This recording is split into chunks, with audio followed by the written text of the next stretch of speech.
Welcome, Ben. How are you? Good, thank you, Andrew. How are you? Not so bad. We've got a wealth of movie news to get through this week, so let's crack on. What have you got first? Well, firstly, the first image of Paul McCartney in the new Pirates of the Caribbean 5 was released. All right, okay. He looks a bit odd, I'm not going to lie. Odd or old? Both. Right. He's got the Johnny Depp dreadlocks, which is quite interesting. They've just Captain Jackified Paul McCartney, which is weird. And also, I don't know if you heard about this, but Pirates of the Caribbean 5 is being held for ransom. Yes, I have read about this.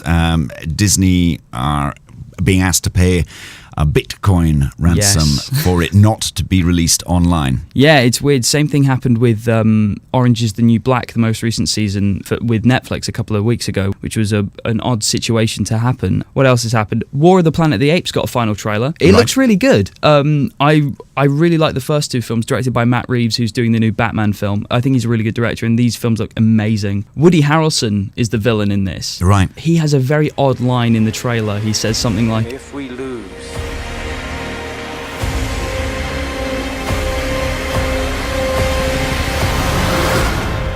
it will be a planet of apes." Oh dear. I know. Yeah. Let's not use that as a benchmark. Exactly. Then, Wonder Woman 2 has begun development already? Before it's even been released. Early previews have been a wealth of positivity, but then again, same thing was said about Batman v Superman and Suicide Squad. It's not a liquid!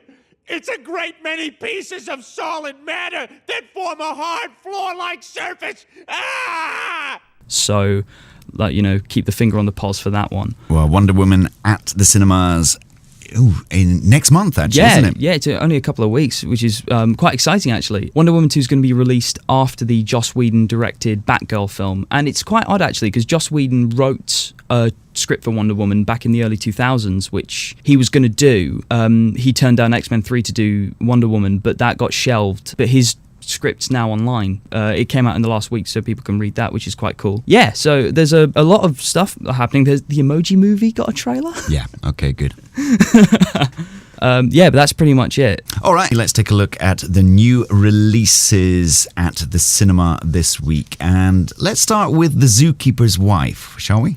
Yes, starring Jessica Chastain and Daniel Bruhl. Next up, we have one of the weirdest films I've seen in a long time. It is Colossal. Starring Anne Hathaway, Jason Sudeikis, and Dan Stevens. I like Dan Stevens. He's doing a lot of stuff recently. Gloria is an out-of-work party girl forced to leave her life in New York and move back home. When reports surface that a giant creature is destroying Seoul, she gradually comes to the realization that she is somehow connected with this phenomenon. Gloria, you gotta see this. It's dancing. Is dancing like... Holy shit. Indeed. It's one of these films that you're actually going to either love or hate. If you hate it, you're going to go, what on earth is this? If you love it, you're going to go, this is absolutely brilliant. It's so clever. It's a brilliant fantasy. How would I describe it? No, I can't really describe it. Fair enough.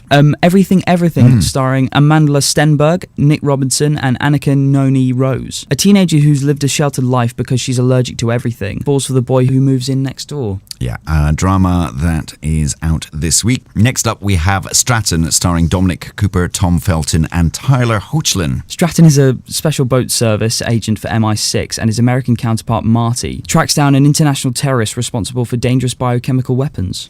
Watch this in the week. It's a very formulaic thriller, but, you're not going to hate it if you like that kind of thing. It's not a bad cast, though. That Tyler Hoechlin, he is Superman in the Supergirl TV series.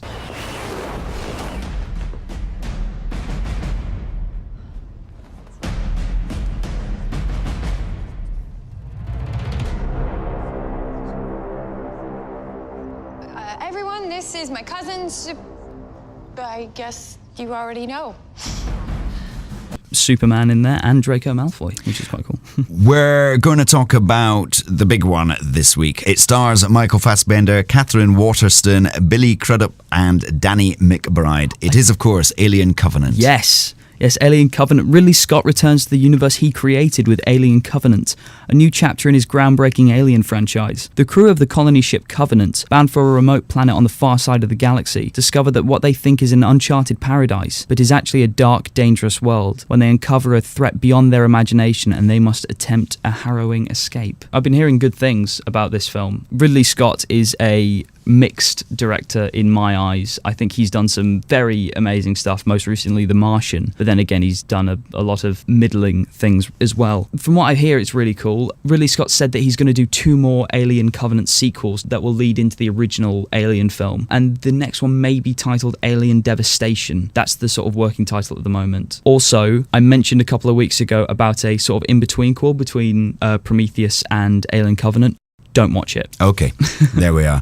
Right, let's move on to the top 10 movies this week. And we have Spark, A Space Tale, number 9. The Circle, number 8, still doing well. Fast and Furious at number 7. Yeah. The Boss Baby, still holding up there. Guardians of the Galaxy, Volume 2, knocked off the top spot by King Arthur, Legend of the Sword. We talked about it last week. I said it was pretty entertaining, actually. And general consensus seems that if you go and see the film, you actually enjoy it. But the problem is, it does appear that worldwide people aren't going. Yeah, it's reported to lose $150 million, which would roughly be half of its budget, because the way film budgets work is you get, for a big blockbuster such as this, it'd be about $150 million to make, and then you double that for marketing.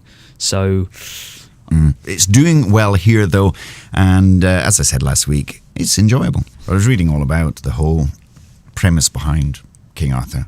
Yeah. And the whole idea was to create a sort of King Arthur universe.